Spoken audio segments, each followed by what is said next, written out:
Dobar dan, dobrodošli u recepturu. Za ljubitelje finih slastica s čokoladom pripremam izvrsnu pitu od čokolade koja savršeno paše uz popodnevnu kavu ili šalicu mlijeka. U posudu za miksanje razbit ćemo jedno jaje, dodati 100 g šećera, pa pjenasto izmiksati. Zatim u smjesu ubacujemo 100 g margarina ili maslaca sobne temperature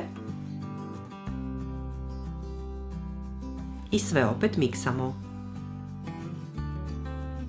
Zasebno treba pomiješati 60 g mljevenih lješnjaka sa 100 g oštrog brašna. Osim lješnjaka možete koristiti i mljevene orahe ili bademe ako tako više volite. Sve ćemo ubaciti u smjesu jaja, šećera i margarina, pa ručno pjenjačom izmiješati smjesu.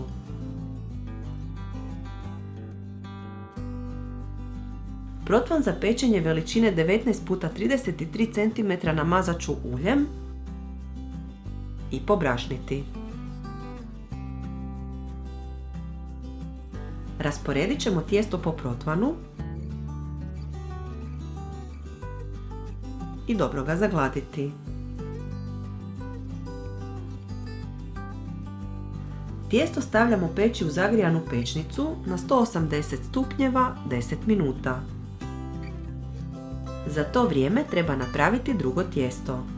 Uzet ćemo 4 jaja i odvojiti žumanjke od bjelanjaka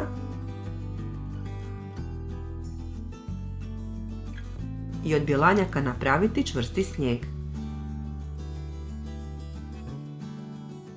U žumanjke dodajemo 100 g šećera, pa ćemo ih pjenasto umutiti.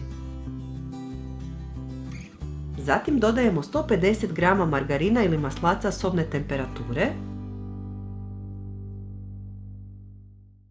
i opet sve miksamo. Otopit ćemo 100 g čokolade za kuhanje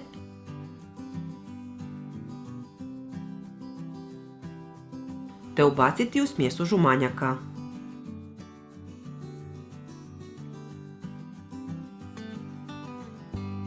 Uzimamo i jednu žlicu oštrog brašna.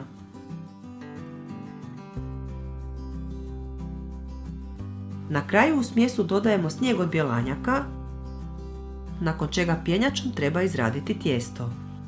Snijeg dodajte postupno kako bi se bolje umutio.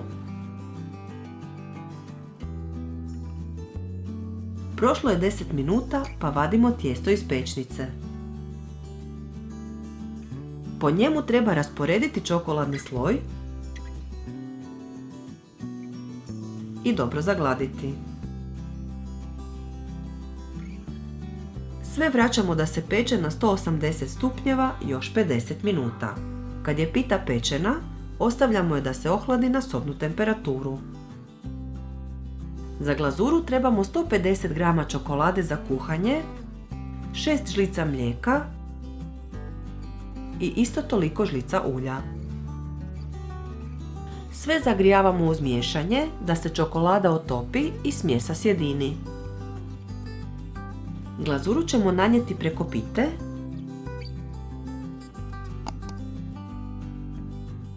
poravnati i pustiti da se dobro ohladi prije rezanja i posluživanja. Ako vam se dopao ovaj recept, dajte nam like i zapratite nas, te mi ostavite komentar ispod videa.